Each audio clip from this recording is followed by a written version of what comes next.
మీకు తెలుసు, భారతీయ జనతా పార్టీ కార్యకర్తలకు తెలుసు, తెలంగాణ రాష్ట్ర ప్రజలకు తెలుసు, తెలుగు రాష్ట్రాల ప్రజలకు తెలుసు. కొత్త పార్టీ పెట్టాలనేటువంటి ఫాల్తు ఆలోచనలు రావు నాకు. అటువంటి ఫాల్తు రాజకీయ నాయకుడిని కాదు. అనేక శిక్షణా శిబిరాల్లో, భారతీయ జనతా పార్టీ అంతర్గత శిక్షణా శిబిరాల్లో అనేక మంది కార్యకర్తలను తయారు చేసినటువంటి నాయకులం మేము, కార్యకర్తలం మేము. ఇలా భారతీయ జనతా పార్టీ కమిట్మెంట్ తో పనిచేసే ప్రతి కార్యకర్త కోరుకున్నది ఒకటే ఒక చివరి కోరిక.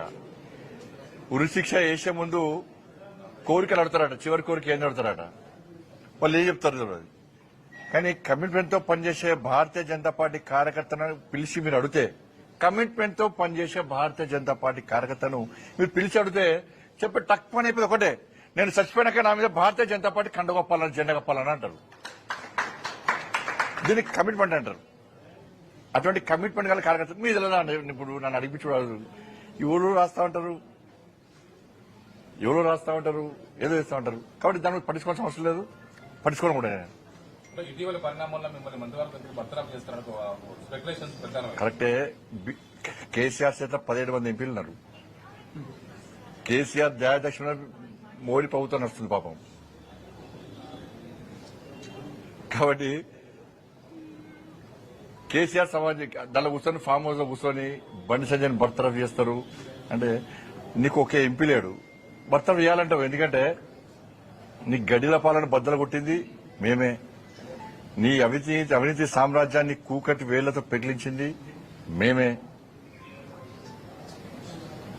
నీ కుటుంబ పాలన వ్యతిరేకంగా కొట్టాడింది మేమే.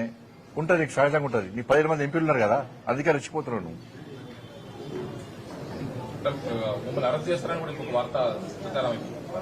ఇప్పుడు అన్న ఈ కోర్టులో కేసు నడుస్తున్నది, కోర్టు పరిధిలో ఉన్నది. ఇప్పుడు ఒక్కరు గుర్తుంచుకోండి, కన్న కొడుకును